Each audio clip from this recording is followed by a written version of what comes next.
Hi Jacoba, hi Nora again. Okay, so welcome to part two of your lesson. So now I want you to open your books to page 70. So page 70, and we are going to look at Use of English part two, and I want you to focus on activity three, which is what we're going to look at today is suffixes. Now suffixes are word endings, things that we use word endings to change verbs to a noun or a verb to an adjective or vice versa. Different paths of speech get changed depending on when a suffix is used.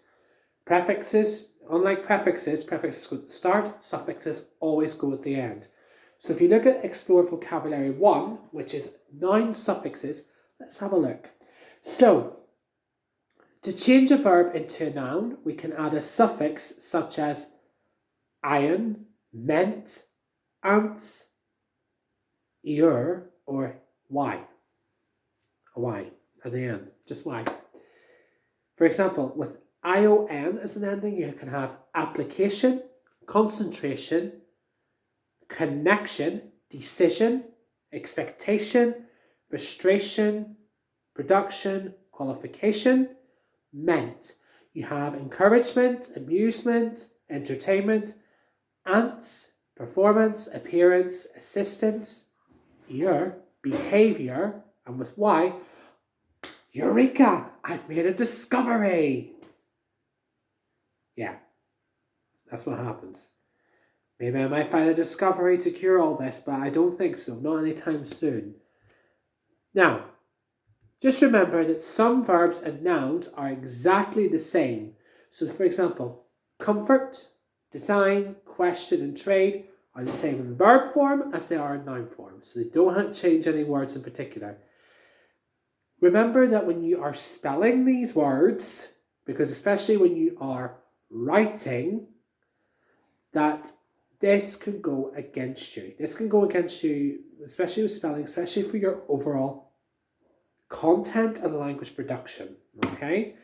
And that needs to be looked at very closely. So you need to make sure that every word you spell is spelled correctly, and each word that you spell incorrectly, recommendation, practice writing it numerous times. That can help. Spelling changes when verbs that end in E, you drop the final E, not this E, this E, okay?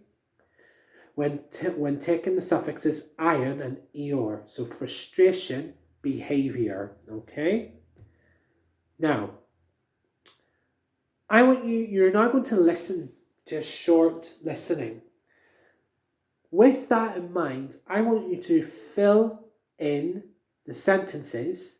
I want you to listen and fill in the sentences. Okay, so listen and fill in the sentences. So as I say, in activity 3, read vocabulary box 1, and then listen and complete the sentences. Okay, I'm playing this once, and to listen to it a second time, you rewind. Okay.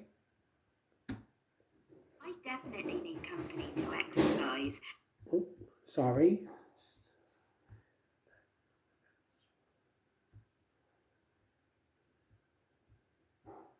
Okay, this is listening now, okay? I definitely need company to exercise. I've got zero motivation on my own.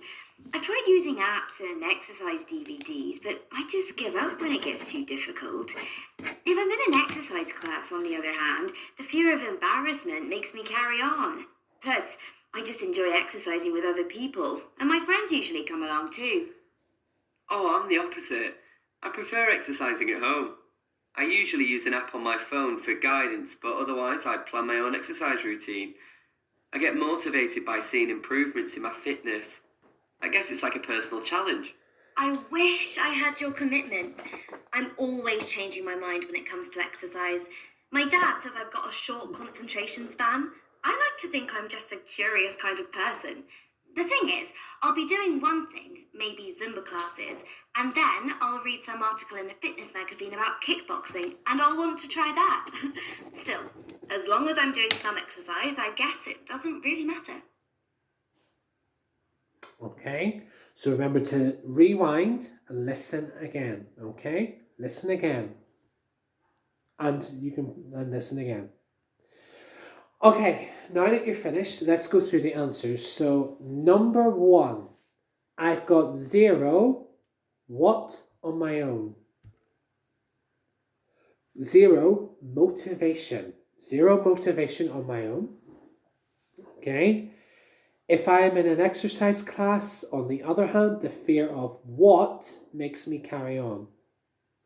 The answer is embarrassment. So to spell embarrassment is EMBARRASSMENT.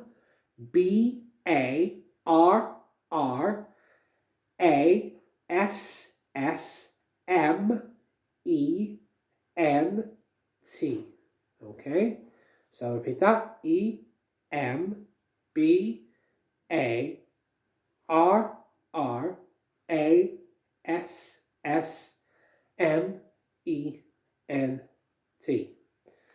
Okay. So number 3, I usually use an app on my phone for guidance. So guidance is the answer for number 3. So that's GUIDANCE.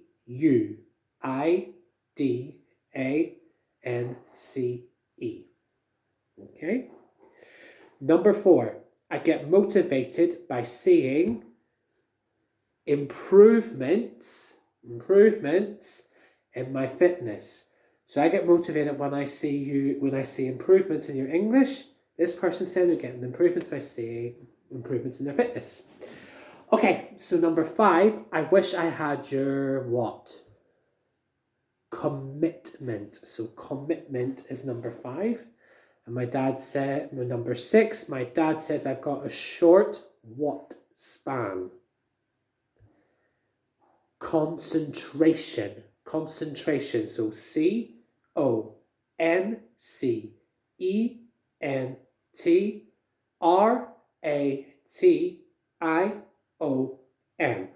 Concentration. Okay, so concentration span. So well done if you have got that. Okay. Now look at exercise 4. Look at exercise 4 quickly. Okay. What is the suffix of each answer in exercise 3? And which verb does each noun come from? So what I want you to do is either type or write your answer and take a photo and send that to me, okay? Give yourself 2 minutes, pause the video and come back. Okay guys, so now that you've finished activity 4, let's move on to activity 6 and activity 7. So what I want you to look at, I want you to look at the box and explore vocabulary 2. So there's prefixes dis, il, im, in, mis, on, ir, non, re. That's quite a lot.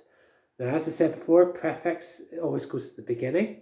An additive prefix at the beginning of the word always changes the meaning. So for example, approve, disapprove, honest, dishonest, logical, illogical, expensive, inexpensive, understand, misunderstand, verbal, non-verbal. Okay.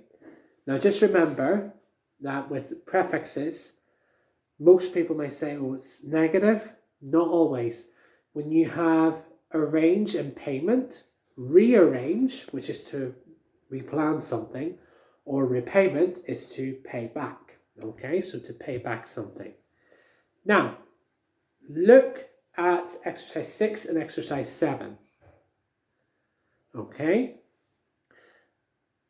I want you to read the exam tip for a moment. So there's 2 things you're going to have to do here. So I want you to read vocabulary box 2, and now I want you to read the exam tip, and you're going to answer the questions, okay? And answer the questions. In word formation, you have to be able to use, in this part, use the correct formation of words. So whether it needs to be a prefix or a suffix, but it has to connect to the text. It has to be appropriate. So after you decide, you need to read through the text carefully and decide where you need noun, adverb, adjective, adverb, verb, whatever part of speech needs to go into the gaps. After deciding what type of word you need for the space, think about whether it needs a prefix and think about the missing meaning of the sentence to decide if a negative prefix is needed. So look at gap 2 in the article in exercise 7 A negative adjective is needed to fill the gap.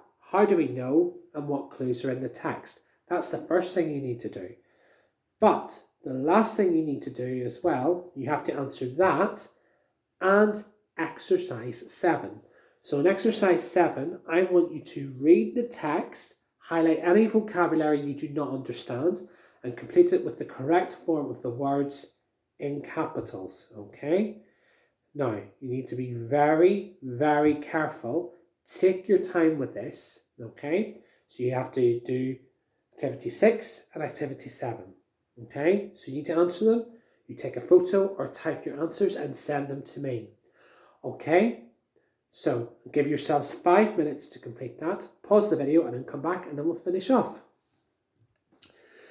Okay, so now that you've finished those activities, as I said before, remember to send them to me and I will check over them to make sure that they're correct and I'll give you some feedback. Okay, that is the end of today's lesson. Remember, next week is the final week of term. So on Tuesday, we're going to be focusing on writing, and next Thursday, you will be doing your Unit 5 exam. So that'll be finishing off your exam for Unit 5, okay?